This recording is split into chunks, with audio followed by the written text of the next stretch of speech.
안녕하세요. 힐링이 되다 TV의 이한일입니다. 오늘은 14장 언어, 기적이자 고통의 두 번째, 자기 발견이 낳는 기적, 두 가지 자기 인식 체계, 그리고 몸은 가교다, 이 세 가지 주제에 대해서 말씀드리겠습니다. 먼저 지난 시간에는 14장의 도입부, 그리고 말할 수 없는 진실, 그리고 침묵을 깬다는 것, 이 세 가지에 대해서 말씀드렸는데 잠시 살펴보고 지나가겠습니다.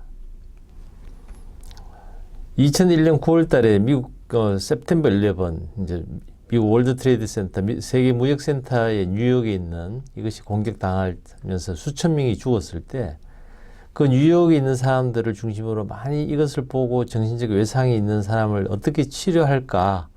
그래서 이제 미국 국립보건원, 그리고 이제 제약회사인 화이자 제약회사, 그리고 뉴욕타임스의 어떤 컴퍼니 재단, 이런 데서 이제 의사들, 전문가들을 이렇게 또 심리치료사들을 해서 회의를 해서 결국은 정신분석이라고 하는 치료법, 그리고 인지행동, CBT라고 하는 이것을 가지고 해보면 어떨까 이랬는데 생각보다는 이걸 치료받으러 오는 사람이 별로 없었다는 거거든요. 오히려 이 사람들에 대해서 스펜서 S라는 분이 오히려 조사를 해보니까 이 침을 맞거나 마사지, 요가 혹은 EMDR이라고 하는 안구운동 민감 소실 재처리 프로세스, Eye Movement Desensitization Reprocessing, 이런 치료들이 오히려 더 인기가 좋았고, 특히 이게 소방관들은 마사지가 오히려 더 좋았다. 그래서 이 트라우마로 인한 어떤 정신적인 것보다는 트라우마가 이 몸에 남아있는 이 신체적 부담을 해소하는데 오히려 사람들이 더 관심이 많았다. 이걸 이제 알 수 있었다는 논문이 있거든요.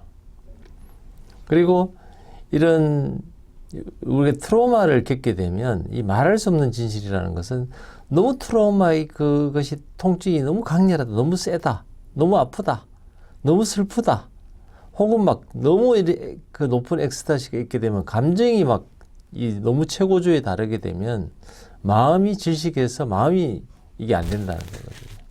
그럼 이제 이것이 될 때까지는 말을 못 한다. 트라우마는 할 말을 잃게 만든다. 이런 내용을 지난 시간에 말씀드렸습니다. 또 하나는 이제 결국 그럼에도 불구하고 이 말을 할 수 있게 만들어야 된다는 거거든요. 침묵을 깬다는 것은 결국은 이 말을 해야 이 치유가 된다.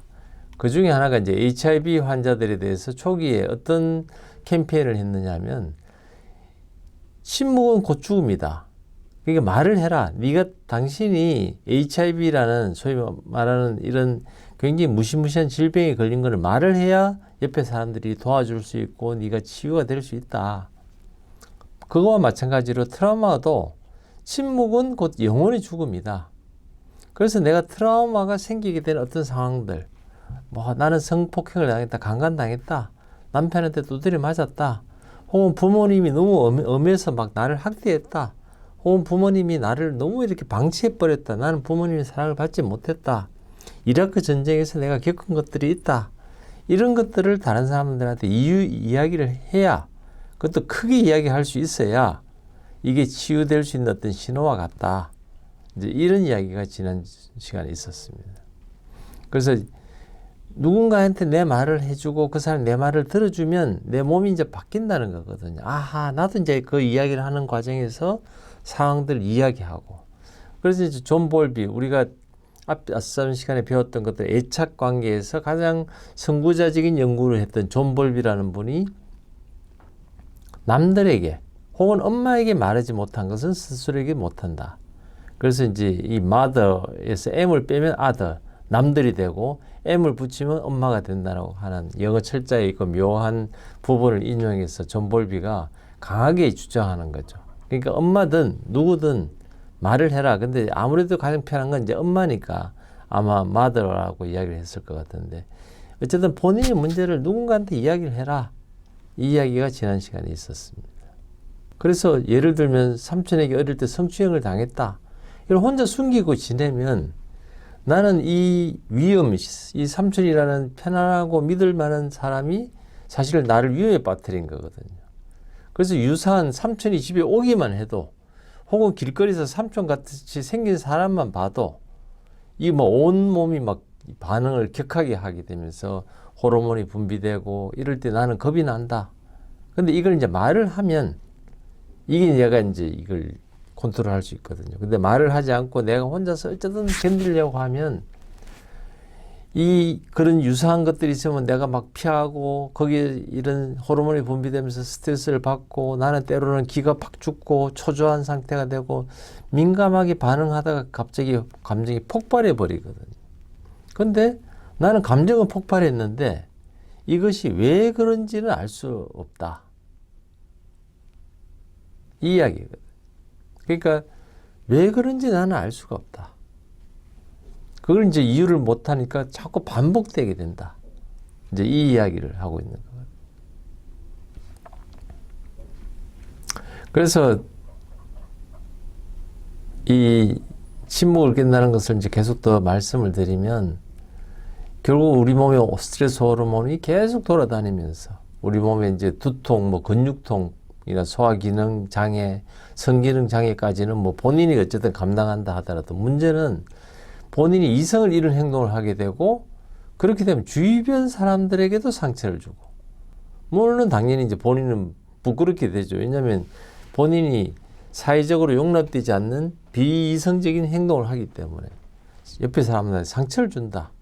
그렇기 때문에 우리가 트라우마를 본인이 찾아내고 치유를 해야 된다. 이걸 이제 콜크 박사도 이야기하고 저도 이렇게 많은 상담을 하다 보면 아, 이것이 참 사람들이 모르고 있으니까 옆에 사람들을 힘들게 하는구나. 이제 하는 거를 제가 이제 깨닫게 됩니다. 그래서 이번 시간에는 이제 자기 발견이 낳은 기적, 2가지 자기 인식 체계, 그리고 몸은 가교다. 이런 3가지 주제에 대해서 말씀드리겠습니다. 자기 발견이 낳은 기적의 주된 이야기는 헬런 켈러 이야기입니다. 정말 이렇게 눈도 보지 못하고 태어나면서 귀도 듣지 못하는 이 헬런 켈러의 이야기가 뭐 어릴 때부터 우리가 뭐 이렇게 많은 이야기를 책을 통해서 알게 됐지만 이 헬런 켈러의 이야기에서 가장 극적인 거는 이 born into language, 이 언어 속에서 태어났다. 뭐 이렇게 번역할 수 있네요. 언어를 본인이 습득하면서 본인이 이제 사람으로서 역할을 하게 됐다. 이 언어를 본인이 배우기 전에는 뭐 그냥 뭐 동물하고 별 다를 바가 없는 그 느낌은 있지만 어떻게 표현을 못하니까. 근데 언어를 배우고 나서 언어로 표현하는 것이 되면서 통찰을 얻었다. 알게 됐다는 거거든. 이 현실이 아 이런 거구나 하는 거를 배울 수 있는 걸 일단 언어부터 배웠다. 그래서 자기 발견은 곧 언어의 발견이다. 뭐 이렇게 이야기할 수 있을 것 같습니다. 그래서 이 헬런 켈러가 지은 책 The World I Live in and Optimism, 이 희망을 갖고 이 내가 살고 있는 이 세상에 대해서 아주 본인이 쓴 15편의 어떤 그런 뭐 수필 같은 이런 책들인데 뭐 시도 있고 이런 시적인 표현. 그러니까 태어날 때부터 사물을 보지 못하고 듣지 못하니까 어떤지를 모르는데 어쨌든 본인이 어떤 형태로든지 이게 그 단어를 알게 되고 이 언어를 알게 되면서부터는 이제 본인이 옆에 사람하고 대화도 하기 시작했고 이게 됐다는 거거든요.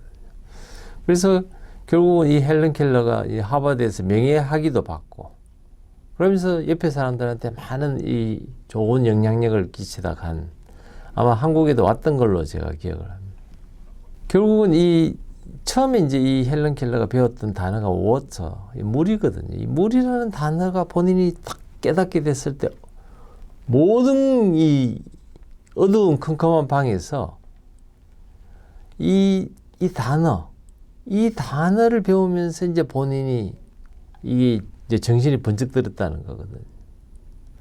그리고 난 뒤에 이제 단어가 이제 계속 이제 배우는 게 늘어났다는 거죠. 이 놀라운 단어들을 이제 배워가면서 그것이 이제 헬런 켈러가 이 정말 이 자기 발견, 뭐 자기 언어라고 이야기할 수 있는 거죠. 언어를 배우면서 그것이 이제 왜 이게 중요하냐면 이 볼 수도 없고 들을 수도 없는 이 헬런 켈러가 자기 아이라는 표현을 6개월 후에는 사용하게 되거든요. 자기 존재가 있다는 거예요.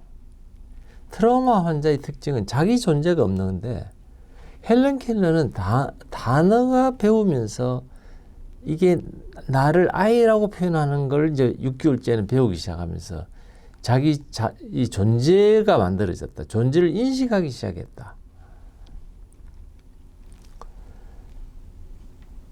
이 헬런 켈러 이야기를 이제 콜크 박사가 이렇게 떠올리면서 뭘 보느냐면 그 헬런 켈러의 이야기가 참 언어를 배우기 이전과 이후가 달랐듯이 콜크 박사는 자기 그 클리닉에 있는 그 아이들, 정신과적인 그 아이들이 단어를 배우기 전에는 정말 이렇게 본인이 어떤 존재인지 모르는 거거든요. 그냥 이 동물적인 본능에 의해서 움직이게 되는.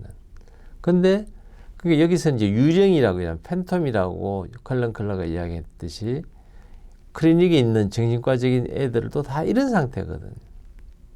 그러니까 이 상태가 되면 이것이 내가 안전하다. 나는 누구하고 커뮤니케이션을 해야 된다. 그 커뮤니케이션을 통해서 내가 배우는 게 있다. 내가 안전하다. 이런 것들이 안 되니까 소위 말해 이제 하나의 인격체로서 성장을 못 한다. 그래서 그런 의미에서 헬런 켈러에게 중요했던 이 언어가 이제 정신과적인 문제를 가진 애들에도 중요하다. 그래서 아마 이 자기 발견이 낳는 기적이라고 이야기하는 그 언어 습득에 대해서 결국은 그 병원에 있는 애들이 다루기가 힘들고 의사소통이 안 되는 이유가 이런 언어가 몸에 장착이 안 됐구나 하는 걸 이제 안다는 거죠. 그래서 결국은 이 헬런 켈러가 이 언어를 배우면서 무엇이 되느냐면 세라피틱 릴레이션십, 치료적인 관계의 핵심이다. 그 헬런 켈러는 그 워터라고 하는 그 단어를 설리반이라고 하는 이제 그 선생님한테 배웠거든요.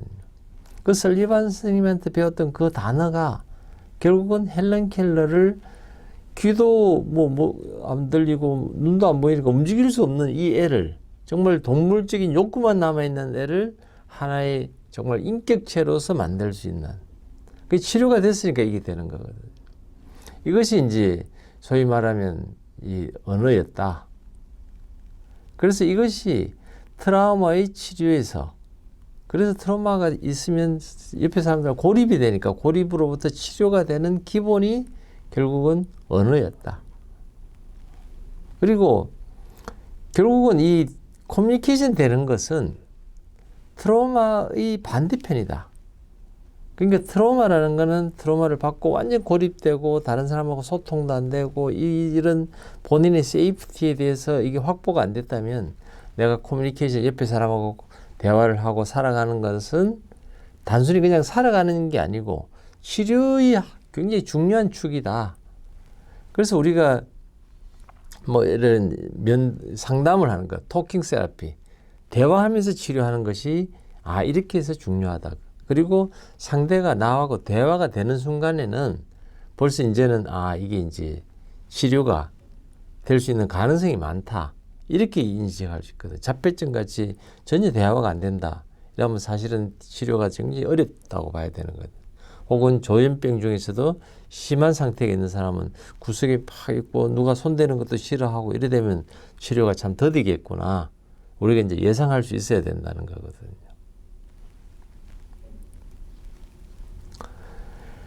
그러면서 이제 우리는 두 가지 자기 인식 체계가 있는데 이게 이제 우리가 토크 세라피, 이제 대화를 이렇게 하다 보면 이게 우리가 이제 과거에 어떤 트라우마가 있는 이야기를 쭉 이제 해봐라. 옛날에 막 성폭행을 당했거나 어떤 막 누구에게 맞았거나 누구에게 오랫동안 방치되면서 내가 낮은 자존감으로 있었던 그 이야기를 딱 떠올리면서 이야기를 할 때 내가 이제 어떤 거냐면 그때 그 감정들을 고스란히 느끼면서 이야기를 할지 아니면은 내 앞에 있는 사람이 잘 알아듣도록 적절하게 이렇게 논리적으로 설명을 하는 게 나을지.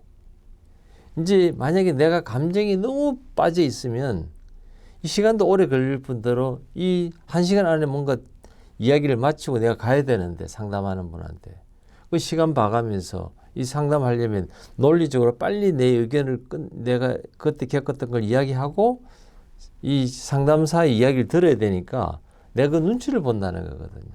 그렇게 갈지. 그러니까 이런 이제 치료 쪽에 포커스를 둘지 아니면 과거에 정말 내 가장 남한테 이야기 못했던 내 가장 이렇게 내면에 있는 이야기들 혹은 가장 고통스러웠던 것들 혹은 때로는 정말 혼란스러웠다. 이제 여기에 포커스를 두고 나한테 이야기를 하듯이 할 거냐. 이제 이런 두 가지 인식 체계거든요. 그러면서 이제 우리는 두 가지 자기 인식 체계가 있는데 이게 이제 우리가 톡 세라피 이제 대화를 이렇게 하다 보면 이게 우리가 이제 과거에 어떤 트라우마가 있는 이야기를 쭉 이제 해봐라. 옛날에 막 성폭행을 당했거나 어떤 막 누구에게 맞았거나 누구에게 오랫동안 방치되면서 내가 낮은 자존감으로 있었던 그 이야기를 딱 떠올리면서 이야기를 할 때 내가 이제 어떤 거냐면 그때 그 감정들을 고스란히 느끼면서 이야기를 할지 아니면은 내 앞에 있는 사람이 잘 알아듣도록 적절하게 이렇게 논리적으로 설명을 하는 게 나을지. 이제 만약에 내가 감정이 너무 빠져 있으면 이 시간도 오래 걸릴 뿐더러 이 1시간 안에 뭔가 이야기를 마치고 내가 가야 되는데 상담하는 분한테 그 시간 봐가면서 이 상담하려면 논리적으로 빨리 내 의견을 내가 그때 겪었던 걸 이야기하고 이 상담사의 이야기를 들어야 되니까 내가 그 눈치를 본다는 거거든요. 그렇게 갈지. 그러니까 이런 이제 치료 쪽에 포커스를 둘지 아니면 과거에 정말 내 가장 남한테 이야기 못했던 내 가장 이렇게 내면에 있는 이야기들 혹은 가장 고통스러웠던 것들 혹은 때로는 정말 혼란스러웠다. 이제 여기에 포커스를 두고 나한테 이야기를 하듯이 할 거냐. 이제 이런 두 가지 인식 체계거든요. 조금 더 구체적으로 보면 하나는 자기의 포커스를 둔 자기 경험들이 이렇게 해서 옛날에 이렇게 갔다가 어느 친척집에 갔고 친척집에서 누구를 만났고 이러면서 뭐 그때 어떤 일이 있었고 이제 이런 식으로 되는 거 하고 또 하나는 이 내가 그때 내 자신을 느끼면서 그때 내 몸은 어땠고 어떻게 느꼈고 뭐 이런 것들 그러니까 단순히 어떤 논리적인 상태에 대한 정보뿐만 아니고 내가 감각적으로 느끼는 거. 그때 내 몸은 이렇게 반응을 했고 그때 내 감정은 이랬고 이런 것들. 이게 이제 어느 쪽에 포커스를 둘 거냐 하는 이야기인데 이제 예를 들면 이제 이렇게 되는 거죠.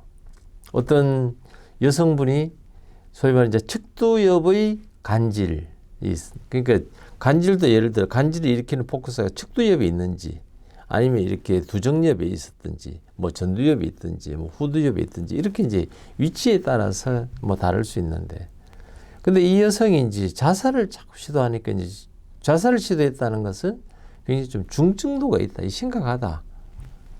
그러니까 이제 병원에 입원을 시켜가지고 이제 진료를 하는데 그 레지던트들은 정신과 이제 레지던트들은 일반적으로 뭐 무슨 약을 먹고 있냐, 언제 간질 진단 받았나, 왜 죽으려고 했느냐, 뭐 이런 이제 이야기를. 그 처음엔 5살 때부터 이제 간질 진단을 받고 그러다 보니까 이제 직장도 잃게 되고. 근데 사실은 간질하고 직장 잃는 거는 관계가 없거든요. 그러니까 뭔가 제대로 못 찾아내니까 레지던트가 이제 젊은 레지던트가 어떻게 이야기하면 너 혹시 성적으로 학대받은 적이 있느냐? 이 여자는 자살하거나 하는 게 성적인 문제가 아니고 다른 곳에 있는데 이 젊은 의사들은 아무래도 경험이 없으니까 이제 이것저것 한번 찔러보는 거거든요. 혹시 성적 학대가 있었나, 뭐 부모님이 뭐 학대가 있었나, 어디 뭐 사고가 생겼냐. 왜 이 사람이 자살하는지를 모르니까. 근데 그 이야기를 이제 조금, 그래서 이제 이 콜크 박사는 이제 전문가니까 언제 이 5살 때 생겼던 그 간질을 처음 진단받았을 때 너는 그때 어떻게 느꼈느냐? 그때 너는 어떻게 생각해? 이제 이렇게 하면서 이제 좀 더 이 사람의 문제에 좀 더 포커스를 두고 질문을 하는 거거든요. 그러니까 그때 이제 이 간질이 5살 때 간질을 진단받았는데 문제는 간질이 문제가 아니고 간질을 진단받는 순간에 아버지가 아무것도 그녀에게 뭔가 하지 않았다. 그녀를 도와주지 않았다. 그녀를 챙겨주지 않았다. 그녀를 뭔가 이렇게, 왜 학교도 가야 되고 하려면 이 간질이 있으면 언제 이렇게 간질이 발작할지 모르니까 사실은 옆에 보호자가 붙거나 아니면 학교를 보내더라도 선생님하고 관계도 있고 언제든지 부모가 달려올 준비를 하고 있고 아니면 옆에 누군가가 붙어 있어야 되거든요. 간질이라고 해서 다 머리가 나쁜 건 아니기 때문에 이 간질이 없을 상태에서는 본인이 충분히 자기 일도 하고 공부도 하고 뭐 일도 할 수 있거든요. 그것이 직장을 잃어버린 이유도 되지 않고. 근데 그녀가 생각하기에는, 그러니까 콜크 박사가 아주 예리하게 질문한 거죠. 이게 5살 때 너한테 간질이 생겼는데 그래서 너는 뭔가 어떻게 생각해? 이것이 너한테는 어떤 의미였어? 하니까 딱 그 핵심을 찌르니까 이제 그런 목소리를 이렇게 참 이 침울한 표정의 그런 목소리와 함께 깔아진 목소리와 함께 사실은 이 진단 때문에 아버지가 나를 돌보지 않았다. 그러니까 아버지가 하고 좋은 관계가 이루어지지 않았다는 거거든요. 그러니까 이로 인해서 이제 이 낮은 자존감이 생기고 직장 생활도 제대로 되지 않고 자기의 능력을 제대로 펼 수 없었다. 이제 그 이야기가 되는 거거든요. 그러니까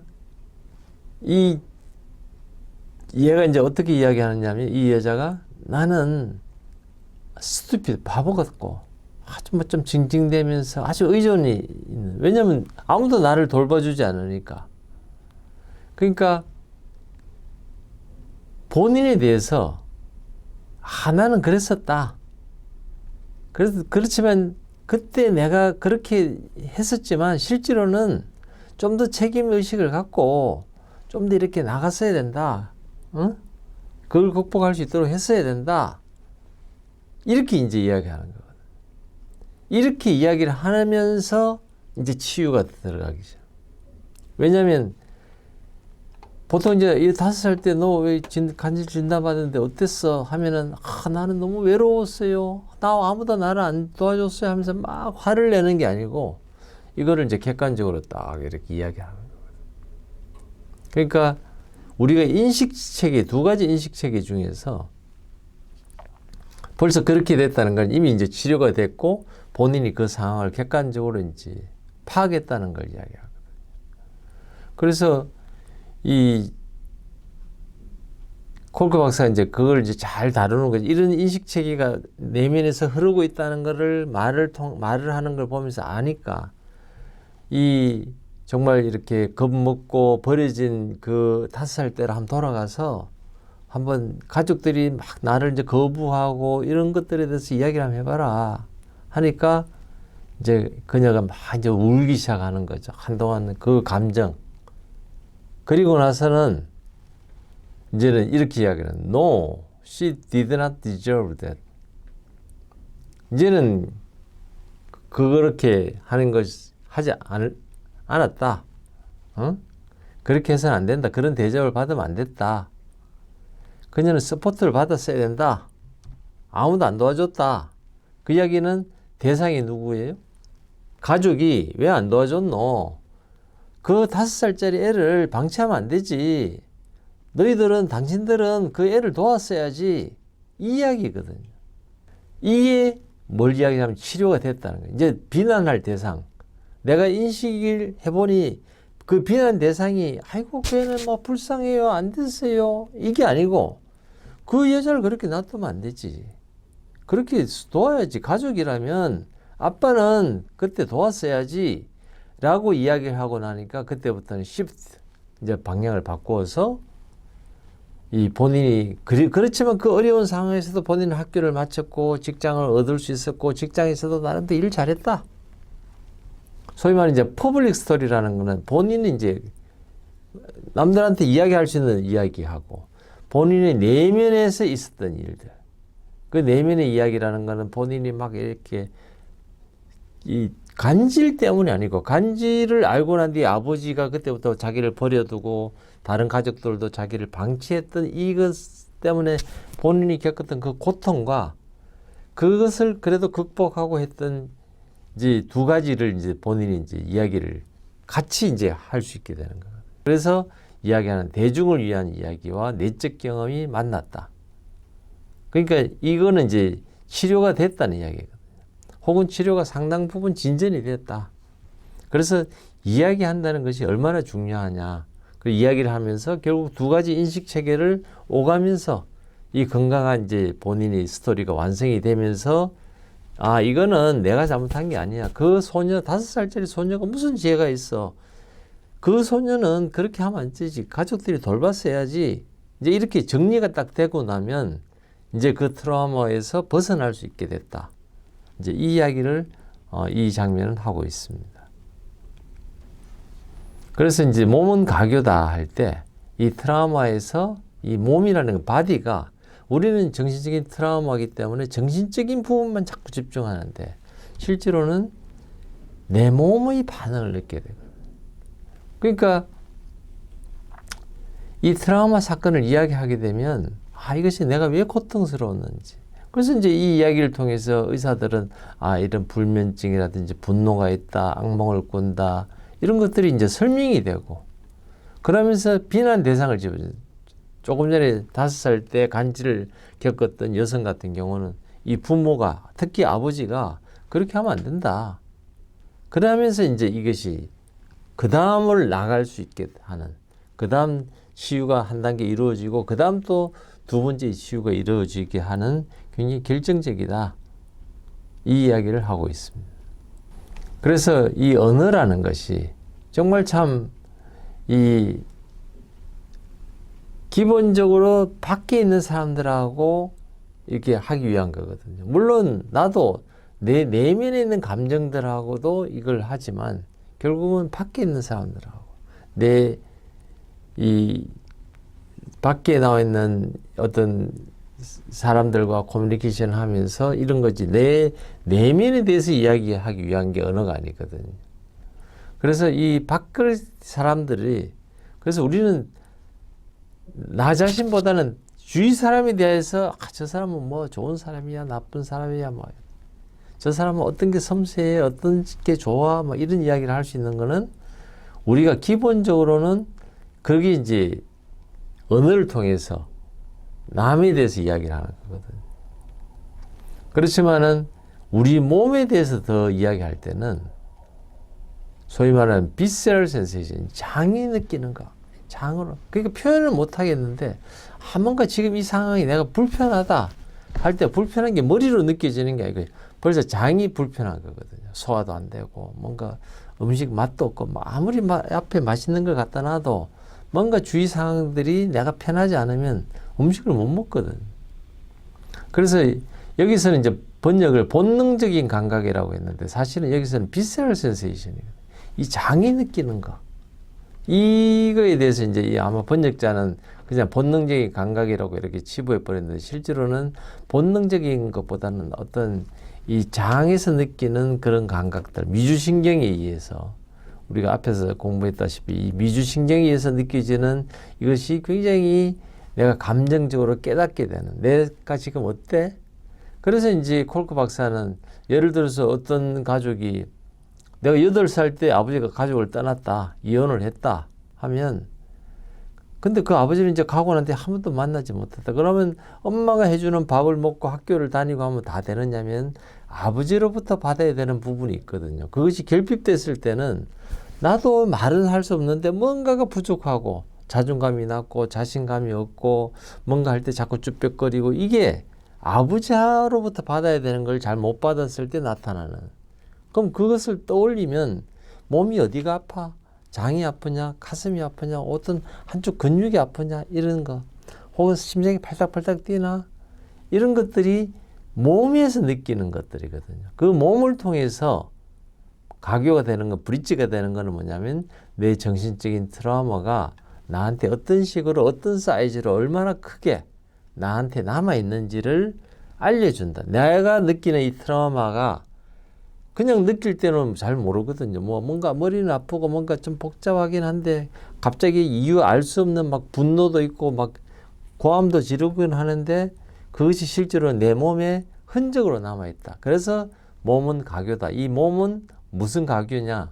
내가 가진 트라우마를 이해하는 가교가 된다. 그래서 내가 어디가 아픈지 어떤 식으로 아픈지를 알면 아, 내가 트라우마가 얼마나 있구나. 내가 트라우마에 얼마나 내가 삶이 지배당하고 있구나 하는 거를 이제 알 수 있게 됐다는 거거든요.